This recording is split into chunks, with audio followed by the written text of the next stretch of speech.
Antibiotic दवाएं 20th century की बड़ी डिस्कवरीज में से एक है। आपने भी कान या गले के इन्फेक्शन के लिए एंटीबायोटिक्स का इस्तेमाल जरूर किया होगा। दुनिया भर में लगभग 20 डोजेज प्रतिदिन प्रति 1000 लोगों को प्रेस्क्राइब की जाती हैं। तो एंटीबायोटिक्स होती क्या है? ये दवाओं का एक ग्रुप होता है जिनका इस्तेमाल बैक्टीरिया के कारण होने वाले इन्फेक्शन के ट्रीटमेंट में किया जाता है। इनका इस्तेमाल किसी दूसरी बीमारी के इलाज के लिए नहीं किया जा सकता, यानी कोल्ड्स और फ्लू जैसे वायरसेस का ट्रीटमेंट एंटीबायोटिक से नहीं किया जा सकता। बैक्टीरिया सिंगल सेल वाले ऑर्गेनिज्म यानी जीव होते हैं। बैक्टीरियाज पैथोजेनिक हो सकते हैं, यानी इनके कारण ह्यूमंस और एनिमल्स में कई बीमारियां हो सकती हैं जिनके ट्रीटमेंट के लिए एंटीबायोटिक्स का इस्तेमाल किया जाता है। अलेक्जेंडर फ्लेमिंग ने 1928 में पहली बार एंटीबायोटिक पेनिसिलिन को डिस्कवर किया। इन्फ्लुएंजा की स्टडी करते हुए एक दिन उन्होंने पाया कि पेट्री डिश के सेट पे मोल्ड एक्सीडेंटली डेवलप हो रहा है। उसकी लगातार ग्रोथ के कारण उसे स्टेफाइलोकोकस कहा गया। उन्होंने देखा कि मोल्ड अपने चारों तरफ से सर्किल को बैक्टीरिया फ्री कर रहा है। मोल्ड पेनिसिलियम नोटेटम में एक फंगस था। फ्लेमिंग ने कंक्लूड किया कि प्लेन के ऊपर के सभी बैक्टीरिया मोल्ड के सब्सटेंस के द्वारा मार दिए गए हैं। फ्लेमिंग ने बैक्टीरिया खत्म करने वाले इस सब्सटेंस को पेनिसिलिन कहा। दूसरे साइंटिस्ट्स ने पेनिसिलिन को ड्रग में बदलने के लिए इस पे आगे काम किया। 1940 तक फार्मास्यूटिकल कंपनीज ने बड़े पैमाने पर इसका प्रोडक्शन शुरू कर दिया। तो क्या आप जानते हैं कि बड़े पैमाने पर एंटीबायोटिक्स का उत्पादन कैसे किया जाता है?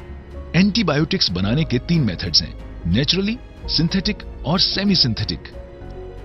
नेचुरल एंटीबायोटिक्स ये दूसरे ऑर्गेनिज्म जैसे फंजाई और बैक्टीरिया से बनाए जाते हैं। बड़ी बड़ी कॉलोनीज में इन्हें ग्रो किया जाता है, जहां पे एक्टिव सब्सटेंस का एक्सट्रैक्शन किया जाता है। यही फ्लेमिंग का मेथड था। सिंथेटिक कुछ एंटीबायोटिक्स पूरी तरह से लेबोरेटरी में तैयार किए जाते हैं। सेमी सिंथेटिक इस मेथड में नेचुरल एंटीबायोटिक्स का प्रभाव बढ़ाने के लिए या नई तरह की एंटीबायोटिक बनाने के लिए लेबोरेटरी में इनमें अमीनो एसिड्स या ग्रुप्स ऐड किए जाते हैं। पेनिसिलिन तो बस एक शुरुआत थी। इस समय में हम अलग अलग तरह के बैक्टीरिया के लिए 100 से ज्यादा अलग अलग तरह के एंटीबायोटिक्स का प्रोडक्शन कर रहे हैं। तो क्या आप जानते हैं कि एंटीबायोटिक्स काम कैसे करती हैं? एंटीबायोटिक्स बैक्टीरियल सेल्स के खास हिस्सों में अपना असर दिखाती है। ह्यूमन सेल्स को बिना नुकसान पहुंचाए हुए ये बैक्टीरियल इन्फेक्शन को रोकती है। ये 2 तरह से किया जाता है। एंटीबायोटिक्स बैक्टीरिया को रिप्रोड्यूस होने से या तो रोकती है या फिर उसे मार देती है। बैक्टीरिया के अंदर होने वाले सर्टेन मेटाबॉलिक या केमिकल प्रोसेसेस को रोक के एंटीबायोटिक्स ऐसा कर पाती हैं। फॉर एग्जांपल, ये प्रोटीन सिंथेसिस, डीएनए रेप्लिकेशन या सेल वॉल्स के ब्रेकडाउन को रोकती हैं। वायरसेस छोटे ऑर्गेनिज्म नहीं होते, इसलिए उनमें मेटाबॉलिक प्रोसेस नहीं होता।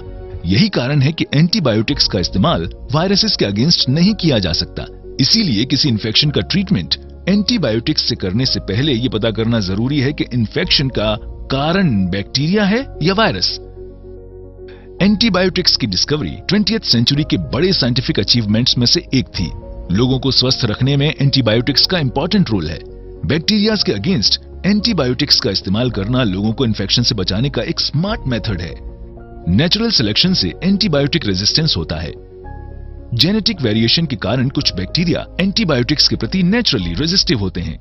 ये बैक्टीरिया सरवाइव करने के साथ साथ खुद को रिप्रोड्यूस करते हैं और रेजिस्टेंस को एक दूसरे को पास भी करते हैं। इस तरह बैक्टीरिया का पूरा ग्रुप एंटीबायोटिक के प्रति रेजिस्टेंट हो जाता है। साइंटिस्ट्स लगातार उन एंटीबायोटिक्स को डिस्कवर करने की कोशिश कर रहे हैं जो बैक्टीरिया के रेजिस्टेंस को डोमिनेट कर सके। खैर, एंटीबायोटिक रेजिस्टेंस का कारण जानने के लिए और एंटीबायोटिक्स के इफेक्टिवनेस को प्रिजर्व करने की भूमिका निभाने में ये कैसे मदद कर सकता है, ये जानने के लिए आप एंटीबायोटिक्स रेजिस्टेंस का हमारा वीडियो देखें। तो इस वीडियो में हमने जाना कि एंटीबायोटिक्स क्या है और वो काम कैसे करते हैं। तो अब आगे से किसी को एंटीबायोटिक्स प्रेस्क्राइब करने से पहले इन्फेक्शन का कारण चेक कर लीजिएगा।